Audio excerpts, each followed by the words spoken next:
Welcome to our channel. Today we're diving into North Korea, a real-life episode of Black Mirror where the internet barely exists, and the haircuts are consistent. We're talking about North Korea, a land shrouded in secrecy, and at the helm is Kim Jong-Un, who makes even the most eccentric billionaire seem pedestrian. Buckle up everyone, it's going to be a weird one. Now you might think living in a country with limited internet access means missing out on the joys of targeted advertising and endless cat videos. See, the government there exercises tighter control over information than a toddler with a juice box.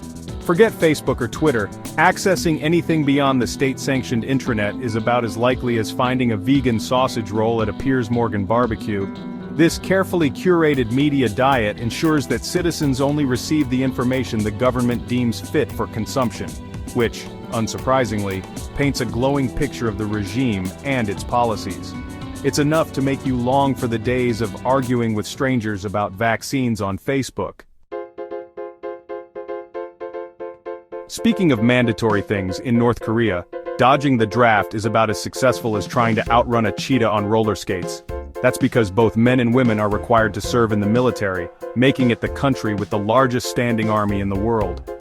Men are looking at a solid decade of service, while women get off slightly easier with a 7-year stint. Now we all know the military instills discipline, teamwork, and a healthy respect for authority. But 10 years? That's longer than some marriages.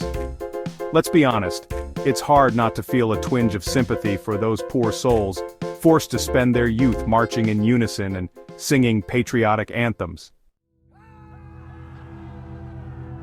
Now let's talk about Juche, North Korea's official state ideology, which essentially boils down to self-reliance taken to its logical extreme. It's like that friend who insists on building their furniture from scratch using only a rusty spoon and a prayer, even though IKEA delivers. This philosophy permeates every facet of North Korean life, from economics and politics to culture and education. While Juche might sound noble in theory, in practice, it's led to widespread economic hardship and a dependence on foreign aid which, ironically, seems to contradict the whole self-reliance thing. You're not fooling anyone, North Korea. Imagine a world where the only websites you could access were government-approved and dedicated to extolling the virtues of the regime. Now stop imagining, because that's the reality for most North Koreans. While the rest of the world is busy arguing about politics on Twitter and sharing cat memes on Facebook, North Koreans are limited to Kwangmyong, the country's own heavily censored intranet. It's like the internet, but with all the fun parts removed, kind of like a zoo where the only animal is a sedated sloth. So, the next time you find yourself complaining about slow internet speeds or annoying pop-up ads, spare a thought for the people of North Korea. In North Korea, the Kim family isn't just respected, they're practically worshipped. We're talking portraits plastered on every wall, statues towering over public squares, and citizens bowing their heads in reverence at the mere mention of their names. This personality cult, carefully cultivated over decades, demands unwavering loyalty and obedience from the populace. From a young age, North Koreans are taught to revere the Kim dynasty as infallible saviors, responsible for every good thing that has ever happened in the country, and heaven forbid you even think about criticizing the supreme leader. Remember those cheesy 80s movies where a rogue state threatens to blow up the world with a nuclear weapon? Well, in North Korea, that's less fictional thriller and more Tuesday afternoon. Despite facing crippling economic sanctions and international condemnation, North Korea has managed to develop a nuclear weapons program that would make even Dr. Strangelove raise an eyebrow. They've conducted several nuclear tests, each one ratcheting up tensions in the region and sending diplomats scrambling for their how to negotiate with a dictator handbooks.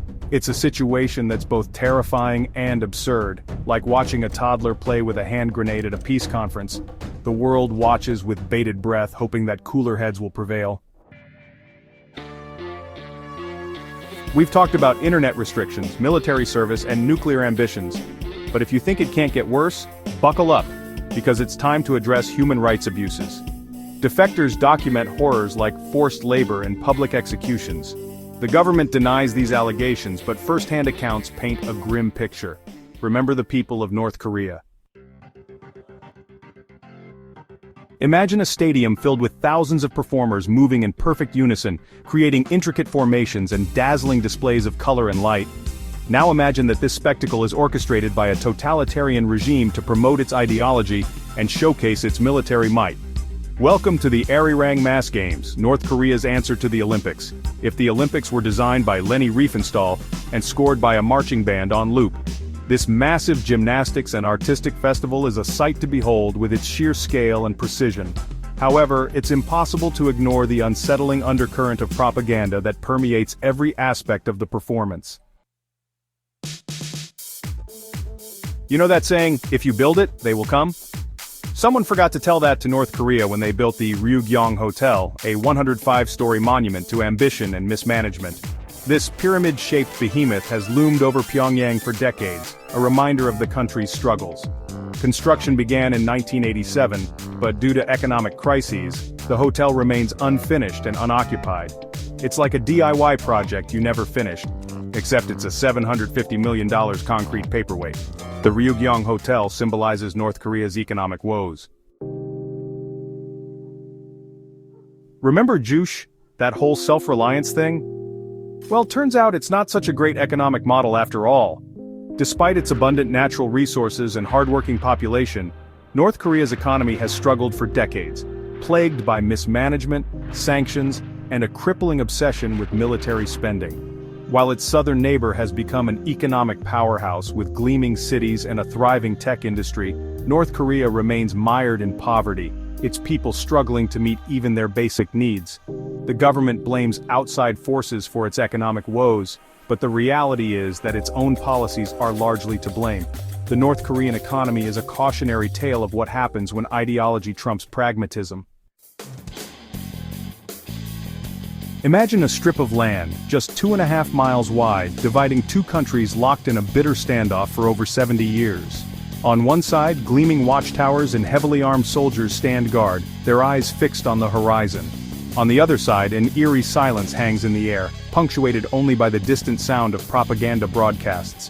This is the DMZ, or Demilitarized Zone, the most heavily fortified border in the world, and a constant reminder of the Korean War's unresolved tensions.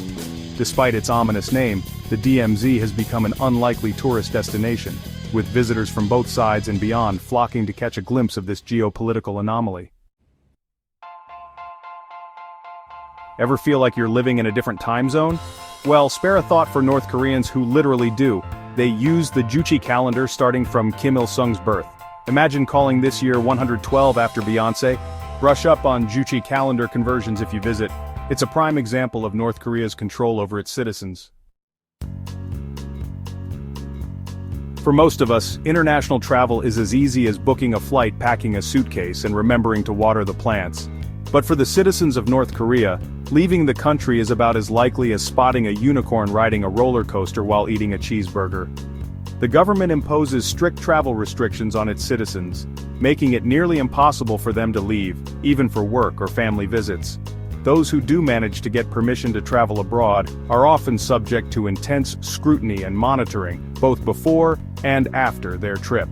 The few North Koreans who do manage to defect often face harrowing journeys, risking their lives to escape the country and start anew elsewhere.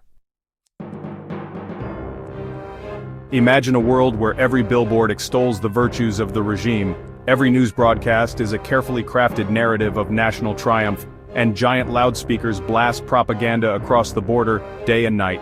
Welcome to North Korea, where the propaganda machine never sleeps. From a young age, North Koreans are bombarded with messages designed to instill devotion to the Kim dynasty and hatred for their enemies, primarily South Korea and the United States. And let's not forget those infamous loudspeakers at the DMZ, blasting a cacophony of patriotic anthems, anti-Western rhetoric, and K-pop remixes designed to lure defectors back to the fold. The North Korean propaganda machine is a testament to the power of information control. He's been called everything from a ruthless dictator to a chubby fashion icon, but one thing's for sure, Kim Jong-Un is an enigma. Before he was the supreme leader, he was just a kid, with a penchant for basketball and a destiny preordained by bloodline. Kim Jong-un spent his formative years not in North Korea but in Switzerland, attending a prestigious private school. His time abroad is shrouded in secrecy, but rumors abound of a young man obsessed with basketball, Western music, and Hollywood movies. After returning to North Korea, Kim Jong-un quickly ascended the ranks, succeeding his father as supreme leader in 2011.